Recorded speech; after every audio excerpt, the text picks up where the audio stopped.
I woke up from the sandalwood bracelet, and it was already 2024. 10 years had passed in a flash. Before I could recover from the shock, I heard a familiar voice. This worthless thing, how dare you present it to me? My eyes filled with mist as I looked at the slightly angry face in front of me. With just one glance, I recognized her. 10 years ago, she was a poor little girl with messy hair and worn-out clothes. But now, she was dressed in a black suit, her hair neatly tied into a bun at the back of her head, and her lips painted a deep red, looking every bit the competent businesswoman. Sophia, didn't you cherish this sandalwood bracelet back then? You wouldn't part with it for a moment. I looked at the broken bracelet on the ground, the sandalwood beads scattered everywhere. My lecture is about to start. Please leave. Can't I listen? My lecture is for women, not welcoming men. I marveled at how time had changed her so much in 10 years. She used to cling to me all day, throwing tantrums and showing her emotions openly. But now, she wore a cold mask, as indifferent as an iceberg. The lecture hadn't started yet, but the venue was already packed with girls. They screamed wildly upon seeing her. Sophia, finally seeing you. Sophia, I want your autograph. Sophia, I can't sleep without listening to your live broadcast before bed. Sophia, my ex-boyfriend broke up with me abruptly, and I almost lost hope. Thankfully, I watched your live broadcast.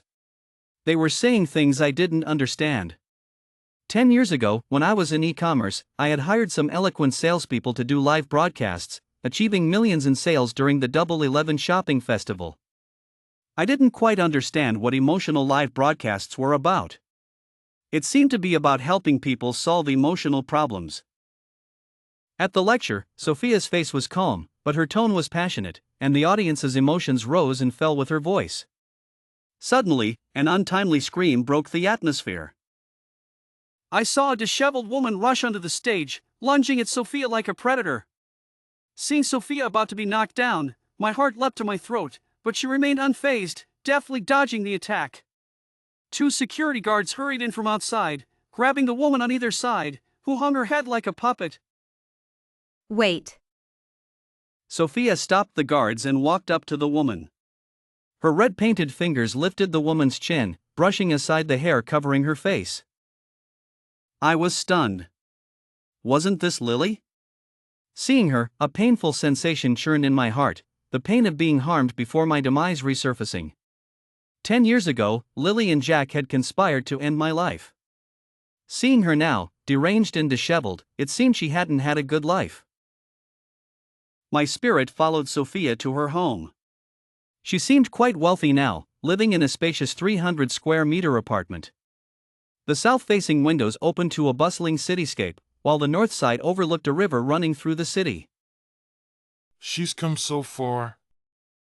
She leaned back on the sofa, took out her phone, and opened Lily's social media profile. She had just ordered the guards to release Lily and exchanged contact information with her. Although Lily's posts were limited to the past 3 days, there were dozens of updates, mostly posted at midnight and early morning. Michael, you are still the one I love the most. Michael, the cake you gave me was delicious. Michael said he can't stand Sophia. I only gave her extra pay out of pity, but she clings to him like glue. So annoying. Sophia's brows furrowed slightly as she read, her eyes reflecting a mix of pain and anger. It's not like that, I wanted to explain, but no sound came out. I watched her walk to the floor-to-ceiling window, the city's night lights casting an unreadable expression on her face. At that moment, her phone rang with a familiar tune, Kate number 7. Our favorite song. What's up? Her cold tone pulled me out of my memories.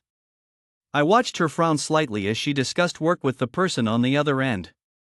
Apparently, a small home appliance brand in Iwu had invited her to participate in an endorsement. Sorry, I only work in the emotional field, I don't do endorsements. I couldn't hear what the other person was saying, but I saw Sophia's expression gradually become serious. All right. What made her change her mind?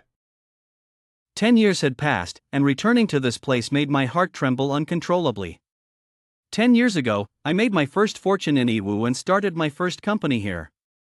It was also where I met Sophia. She was an 18-year-old girl, fresh out of high school, looking for a summer job to save for college tuition. I remember she was very shy, her voice barely audible during the interview, her head almost bowed to her chest. The HR manager frowned, glanced at her with disdain, and dismissed her with a single sentence. Sorry, sales require an outgoing personality. I don't think you're suitable for this job. But now, she exuded confidence, completely different from her nervous and timid past.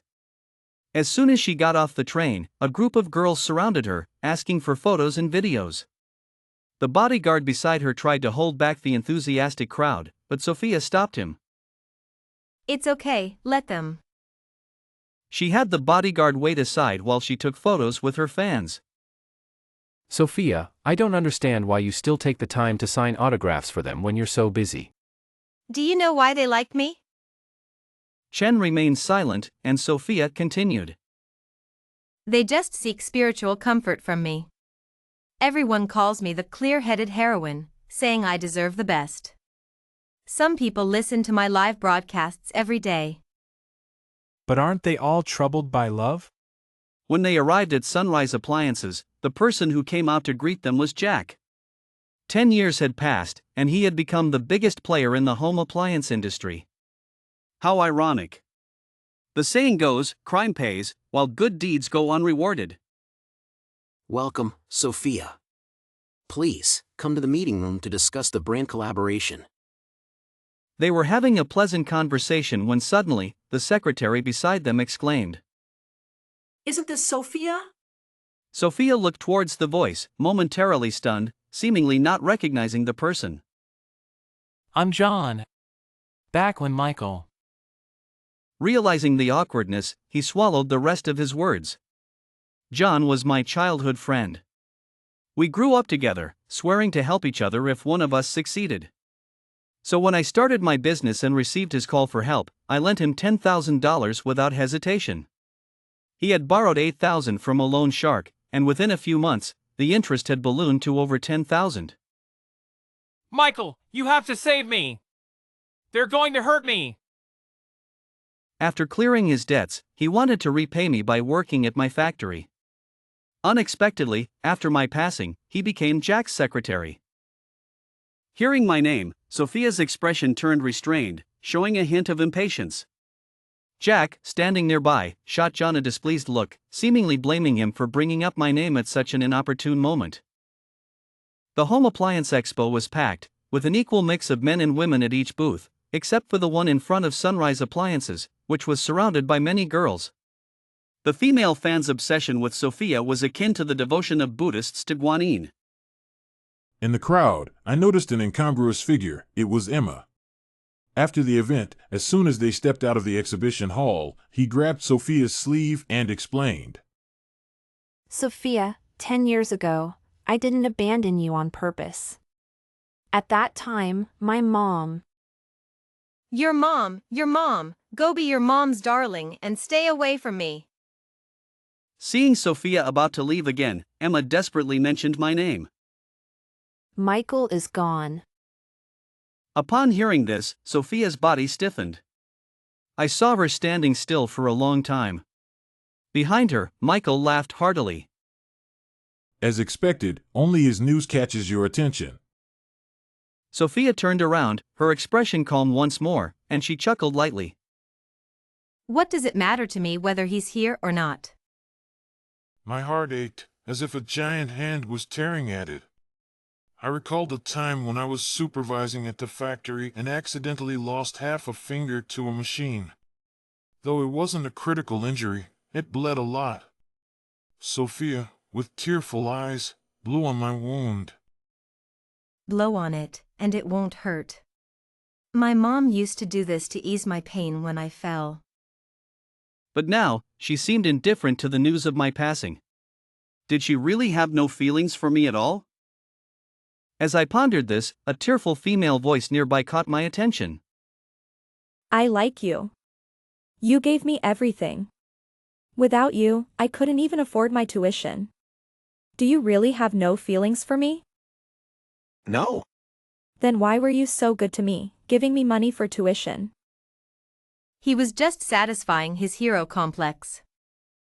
Sophia interjected coldly, stepping in front of the girl. She then took out a tissue from her bag and wiped away the tears on the girl's face. Sophia, it's you. I'm your loyal fan. We even chatted online before. Sophia didn't respond to the girl's words but instead smirked at the man in front of her. I despise people like you who seek validation from the weak. Her words pierced my heart. Did she see me as one of those people too? Back then, her father had passed away, her mother was ill, and her family was in dire straits. She got into college but couldn't afford the tuition. Knowing her background, I felt a sense of compassion and gave her a salary of 5,000 yuan instead of the usual 3,000. I couldn't bear to see her eat only one meal a day, starving. After all, she was only 18 and needed proper nutrition. He's not like that. You're too love-struck. It seems you didn't listen to a word I said during our online chat. Jack must have been delayed by something, as he never showed up for the planned dinner. When Sophia arrived at the restaurant, only John was there, with a few dishes on the table. Seeing Sophia, John immediately stood up and warmly greeted her. Sophia. He glanced around and whispered to Sophia. Michael disappeared 10 years ago. I suspect Jack had something to do with it. I saw Sophia's expression freeze for a few seconds before it cracked and returned to her usual calm demeanor. She said indifferently, What does it matter to me? Shouldn't his partner be the one worried about his disappearance? I'm not related to him. What partner? Didn't he latch onto the only daughter of an appliance supplier before? She laughed coldly. What, did she dump him? Haha, serves him right. How can you say that about Michael? Do you know that back then? Jack approached from a distance, and John swallowed his next words. He composed himself and smiled at Jack. Mr. Jack, you're here. Who is this? He asked, pointing to Lily beside Jack. Lily no longer looked like the disheveled, frantic woman from a few days ago. She wore a refined Chanel-style suit, her face adorned with equally exquisite makeup, and her hair cascaded in lazy waves over her shoulders. You can call me sister-in-law. Lily was my girlfriend from college. We had always been close, and after graduation, I used some family support to start a business in Yiwu, while she stayed in Shanghai, working in foreign trade for a multinational company. We were in a long-distance relationship for years, and unbeknownst to me, she started seeing Jack. She never broke up with me, keeping it a secret while dating both of us, which eventually led to the tragedy between Sophia and me. At the dinner table, Lily sat across from Sophia, occasionally mentioning my name. At first, Sophia maintained a facade of calm, but eventually, she couldn't hold it in any longer. I'm full. I'm going out for a walk. At Jack's signal, John quickly followed her. Jack, that old fox, must be plotting something with Lily. So, after Sophia left, I didn't immediately follow her. Instead, I stayed to see what Jack was up to. Are you saying this girl is investigating my shady dealings? She appears to be in the emotional business, but she's actually working for a research company. Then she can't be allowed to stay. She has an outdoor speech tomorrow. Arrange for someone to tamper with the stage. My heart skipped a beat in panic. There's danger! Don't go up there! I rushed to Sophia, shouting for her not to go on stage. I tried to block her path, but she walked right through my spirit. I watched helplessly as she stepped onto the 5-meter-high stage, which had been deliberately weakened and wobbled precariously. Sophia stood on the stage, passionately beginning her speech when suddenly the stage tilted forward. Watch out! I rushed towards her, but Emma caught her in her arms. Sophia's leg was twisted, and her calf was scratched by a nail, leaving a wound. Emma, in supporting her, injured her wrist. Both were taken to the hospital. At the hospital room door, Lily approached with a fruit basket. Emma instinctively shielded Sophia's injured hands behind her. I just wanted to bring some fruit. I hope you feel better soon. Lily, not wanting to be rebuffed, said a few polite words before leaving the fruit basket and departing. Here, I have something for you. Emma took out a sandalwood bracelet from her pocket and handed it to Sophia. At the lecture, you called it junk. But when the bracelet broke, your eyes were fixed on the beads rolling on the ground. Afterwards, I picked up each bead and rest-wrung it. I wear it to ward off bad dreams. Without it, I have nightmares. Sophia might have a light destiny. She had always been prone to nightmares and restless sleep since childhood. On a friend's recommendation, I got her a bracelet blessed by a high monk, said to ward off evil. Since wearing the bracelet, she never had nightmares again. She touched the bracelet back then, smiling sweetly at me. Michael, wearing the bracelet you got me feels like you're by my side. I sleep soundly every night. Sophia. Michael, I like you. The sudden confession left me at a loss. After a few seconds of stunned silence, I regained my composure and rejected her, citing the age difference between us. At that time, Lily and I had been broken up for 3 months. I hadn't lost faith in love due to this failed relationship. The reason I rejected Sophia was that she was still too young, perhaps unable to discern what true love was. I couldn't take advantage of my 10 years of life experience to possess her youthful body, even though I did feel a spiritual and physical attraction to her.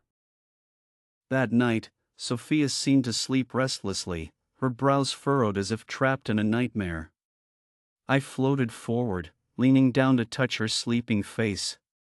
As if sensing my presence, she woke up calling my name, sitting up with a blank, bewildered expression. This is the first time I've dreamed of you in 10 years. Looking at the sandalwood bracelet on her hand, some memories, forgotten due to the fear of death, began to resurface. 10 years ago, Lily, whom I hadn't contacted for a long time, suddenly sent me a photo of a sandalwood bracelet with a message: she is unconscious and wants to see you one last time. Without a second thought, I rushed over, only to find it was a trap set by Jack and Lily to end my life. I didn't know how the sandalwood bracelet had passed from Sophia's hand to Lily's, only that it was an artifact sealing my soul. In my final moments, my last sight was of Jack leading a strangely dressed man, half monk, half Taoist, to my side. Master, can this sandalwood bracelet really suppress his soul? Jack's heart was so cruel, not only ending my life but also wanting to suppress my soul. Judging by his practiced manner, it seemed this wasn't his first time. Bang! The sound of a glass shattering on the floor pulled me out of my memories. Sophia, probably thirsty, had reached for the glass on the bedside table, only to knock it to the ground. Her face showed a sense of foreboding, her eyes thoughtful. Finally, she dialed Emma's number. Emma, do you know Grace's contact information or address? Okay, thank you. Early the next morning, Sophia went to Grace's factory but was stopped at the gate by a security guard. Non-employees are not allowed inside. I need to see your boss. Please help me pass on the message. Grace was my arranged marriage partner, the only daughter of an electrical supplier in Iwu, who took over the family business just after coming of age. When Grace saw Sophia, her eyes were filled with confusion, as if she didn't recognize the person in front of her. I'm Sophia. We met 10 years ago. 10 years ago, I had rejected Sophia's confession due to our age difference. 6 months later, I got engaged to a girl only 2 years older than her. She had chased me to the engagement site, her face full of disbelief, unwilling to associate my character with social climbing. You're just a poor girl from the countryside who can't help me in my career. Only Grace can help me advance. She shook her head, her consciousness scattered, murmuring, "I don't believe it. You're not like this." Of course, if you're willing to be my secret lover. In her anger and shame, Sophia raised her hand, but it hovered in the air for a long time before she finally didn't strike. Michael, I will make you regret this. I will become a wealthy woman, and you will regret it. Grace looked at Sophia with a hint of surprise. Did you come alone? Didn't Michael come with you? Aren't you married to Michael? Aren't you together? We never got married. Grace frowned slightly, as if something unexpected had occurred to her. Then, as if remembering something, she grabbed Sophia's wrist and asked, "You didn't end up with him, did you?" Narrator, tone, serious Sophia was completely taken aback, and a sense of foreboding crept over her, causing her face to tremble. She seemed to recall John's hint and realized that I might have truly disappeared 10 years ago. Grace, tone, serious Sophia, take a look at this. Grace handed Sophia an old phone, which had been her backup at the time. She showed Sophia the last WeChat messages between me and Lily. Lily, tone, sad 10 years ago, after Michael received news of your unconscious state, he left and never returned. I thought you two had eloped. Sophia hadn't finished listening to Lily's words before she snatched the phone. She scrolled through the chat history between me and Lily, from the end to the beginning. Finally, she stopped at the first message, her gaze lingering, her face drained of color, turning from white to red and back to white again. Her brows furrowed slightly, her eyes showing a mix of clarity and regret. Narrator, tone, serious. Half a year after our breakup, Lily, who had deleted me as a friend, added me back and sent me a photo showing a concerning medical test result. She said, Lily, tone, serious Michael, I've tested positive. As your ex-girlfriend, I felt it necessary to inform you. You should get yourself checked at the hospital. I had always been careful in my personal life and had only been with Lily. When I went to the hospital, my test came back negative. The doctor said the virus could have a latency period, and a negative result didn't necessarily mean I was free of the disease. Narrator, tone, hopeful. The day before, I had agreed to start a relationship with Sophia. During that time, Sophia's actions had deeply moved me. She worked tirelessly to bridge the 10-year gap in our experiences. Sophia, tone, cheerful Michael, I can do it. This is just the first step, but there will be countless more. I may be younger than you, but my mind is mature. Narrator, tone, touched. Her earnestness touched me deeply. That day, she mustered the courage to confess her feelings again, and I smiled and nodded. The next day, which happened to be my birthday, she picked up a guitar and sang my favorite song, Cape Number 7. She practiced so hard that her fingers hurt. Sophia, tone, shy Michael, can you blow on my fingers? They hurt.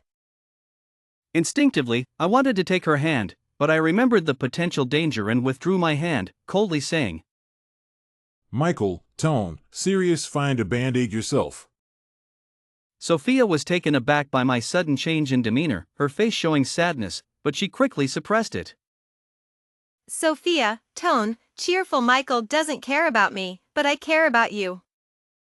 She reached out and blew on my wrist, and I realized there was a cut I hadn't noticed, bleeding. I hastily pushed her hand away with my uninjured hand, leaving a red mark on her hand from the force. Sophia, tone, sad Michael, did I do something wrong? If I did something wrong, I'll change. That evening, in the flickering city lights, Sophia met John at a secluded cafe. Sophia, tone, serious. You said Michael disappeared 10 years ago? Sophia's voice, though feigned calm, betrayed a hint of tension. John nodded and said, Michael saved my life.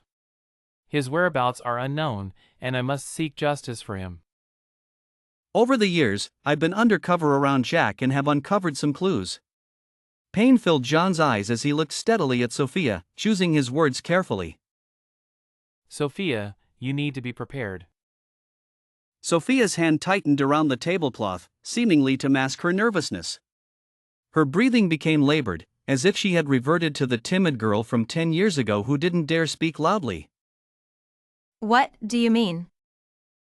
Jack has committed numerous heinous acts over the years for his own gain. Recently, I overheard a conversation between him and Lily. He paused, watching Sophia's expressionless face before continuing.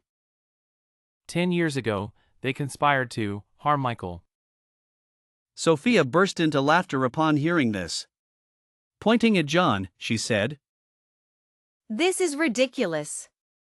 Do you think this is a TV drama? Conspiring to harm someone? She sneered.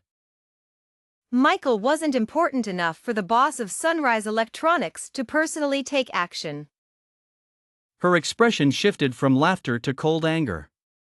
Pointing at John, she angrily asked, Did Jack send you to tell me this? Has he found out that I'm investigating his company's shady dealings and sent you to throw me off? Forget it. It's not going to work. With that, she turned and stumbled away, as if trying to escape something. I followed her back to the hotel. She swiped her keycard several times but couldn't open the door, angrily throwing the card to the ground. A hotel staff member reminded her that she was at the wrong room. Back in her room, she stared blankly as she removed her makeup with a cotton pad. Then she picked up a tube, squeezing a dollop of white cream onto her hand. As she massaged it into her face, she suddenly screamed in pain, frantically rinsing her face with water. Sophia, what's wrong?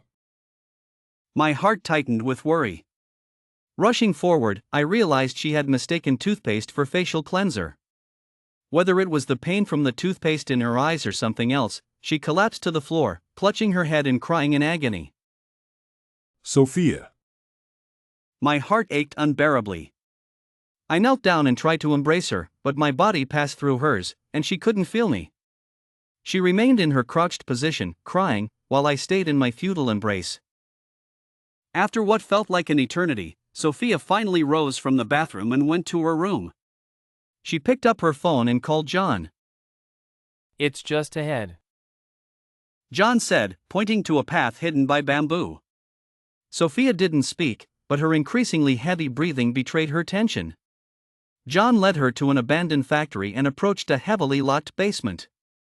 As a former locksmith, he easily picked the lock. Oh my God. Sophia let out a horrified gasp at the sight before her. Several skeletons lay intertwined, adding to the eerie atmosphere of the cobweb-filled basement. If you're scared, don't look. No. Sophia forced herself to stay calm. Though she had always been timid, she fought against her fear, dragging her heavy steps toward the pile of bones. The owners of these bones must have suffered greatly before their deaths. Several had their mouths wide open, teeth bared, as if they had died in agony. One skeleton, however, had its mouth tightly shut, as if enduring something. Even as bones, Sophia recognized it immediately. She touched my little finger. It was a half finger. Suddenly, an untimely scream broke the atmosphere. A disheveled woman rushed onto the stage, lunging at Sophia like a predator. Sophia, watch out! Seeing Sophia about to be knocked down, my heart leapt to my throat, but she remained unfazed, deftly dodging the attack. Two security guards hurried in from outside, grabbing the woman on either side, who hung her head like a puppet. Wait. Sophia stopped the guards and walked up to the woman. Her red-painted fingers lifted the woman's chin, brushing aside the hair covering her face. Isn't this Lily? Seeing her, a painful sensation churned in my heart, the pain of being betrayed resurfacing. 10 years ago, Lily and Jack had conspired to end my life. Seeing her now, deranged and disheveled, it seemed she hadn't had a good life. But when I found Grace and saw that old text message, things started to spiral out of control. After 10 years, I finally understood why he had accepted my confession only to abandon me so harshly. I also realized, belatedly, that his passing was somehow connected to me. Back then, I had stumbled away from Michael and Grace's engagement party, and it started to rain. The rain in Iwu always came unexpectedly, drenching me completely. When I woke up again, I was in an unfamiliar room. Here, drink this medicine. Lily handed me a bowl of cold medicine, urging me to drink it. I didn't want any interaction with her and turned to leave. The sandalwood bracelet you're wearing, I got it from Putua for Michael. I didn't expect him to give it to you. Now I want my thing back. I paused, trying to maintain my composure, and slipped the bracelet off my wrist, placing it in Lily's hand before turning to leave. When I saw that skeleton, I trembled all over, unable to move. But I had to take him with me so he could stay by my side forever. He loved wearing a white t-shirt and brown pants, so I found that outfit in the room, still carrying his scent. These days, I had been talking to him incessantly. I used to long to hold him, lie on the same bed, hand in hand, sharing our hearts. Unfortunately, fate played a cruel joke, and we couldn't be together. But now, he was always by my side. My heart had never felt so calm. That night, the moonlight was beautiful, and the wind gently blew the curtains. Something sharp pressed against my neck. I didn't need to think to know it was one of Jack's men seeking revenge. But I didn't want to avoid it. I thought it might be a relief to end it all. Maybe if I passed away, I could see Michael again, and we could be together forever as spirits. However, something blocked the force in front of me. I turned and saw Michael. I saw Michael. A bloom of red appeared on his chest. I wanted to embrace him, but his body gradually became transparent. His last words in my ear were, Live well. I had intended to end it all, but Michael told me to live well. I had to live well, at least until I had avenged him. Jack's methods were cunning. Before going to prison, he destroyed the place where the skeleton was hidden, leaving the police without concrete evidence of his crimes. I couldn't let him go unpunished. So, I followed Lily and discovered some clues. She had secretly filmed Jack committing the crime, fearing he would abandon her. One day, she met with Jack's mother, demanding a large sum of money. I'd been with Jack for so many years. Now that he's in prison, I should manage his assets. Jack's mother refused without hesitation, but Lily played her trump card. She showed the photos of Jack's crime to his mother, who turned pale with fear. Under Lily's half-threats, she handed over a bank card with 1 billion yuan. Lily never expected that I and the police were standing behind her. In the end, Jack was sentenced to death for multiple serious offenses, and Lily received a 20-year prison sentence for her involvement. Michael, I have finally avenged you completely. Tonight is another moonlit night. How are you now? Wait for me, I'll be there soon.